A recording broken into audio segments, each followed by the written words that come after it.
Let's also take a look at the rupee, which has ended the day at 61.19 after making an intraday low at 61.66. Pramit Brahmbhatt, CEO Alpari Financials, now joins us with his views on all of that. Pramit, hi. It's been a choppy day and the measures from the government haven't stopped coming yet. Where do you see the rupee now going forward with all the kind of measures that we've already seen in the system? It seems like that the government and RBI has put all their card on the table, and I'll be surprised if they can come up with any further measures. The situation for rupee is not looking very good because the domestic market, the government and RBI are taking steps, but international market, it seems like that dollar is going to rebound and get stronger. So that way will come that dollar will get stronger in the global market, and rupee has to face that. So situation doesn't look good, and I think the move in the dollar in international market will force rupee to go towards the level of 62.50, 63.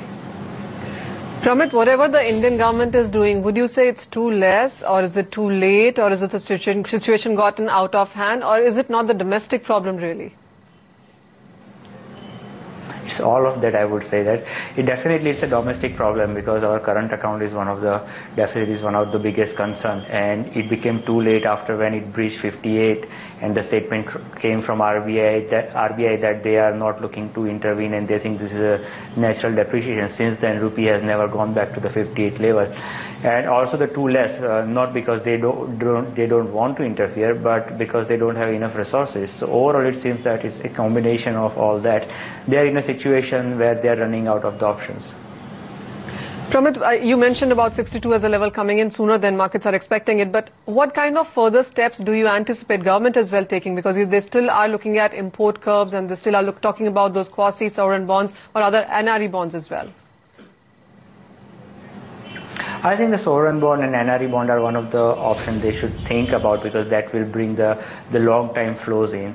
Curbing the import is not a biggest step they can take because oil is our biggest import and we cannot curb that. Gold, definitely they are putting a lot of measures so that way they can either bring the import down or generate the revenue, but apart from that they can't do much about the other things. So bond is the only option at this point of time they can think about which will give them the funds for the longer term. Vijay, what's your sense coming in for the Indian rupee? Not much enthusiasm even as government is trying on an average one measure on a daily basis. Absolutely right, Manisha, and this is what I meant when I said the long dollar short rupee trade still remains wide open. Any kind of appreciation in the rupee tends to be short-lived, and the markets are basically digesting or discounting, whichever word you want to use at your convenience, within one trading session itself, possibly within that intraday move itself. So while you do see the rupee recover, at least in the beginning of the session, by mid-session the rupee bulls get tired out and they surrender their conviction, and the dollar is rising back again. So 61.95 in the currency derivative segment prompt month series is what I would look at. On the flip side, at the most I would give it 60.80.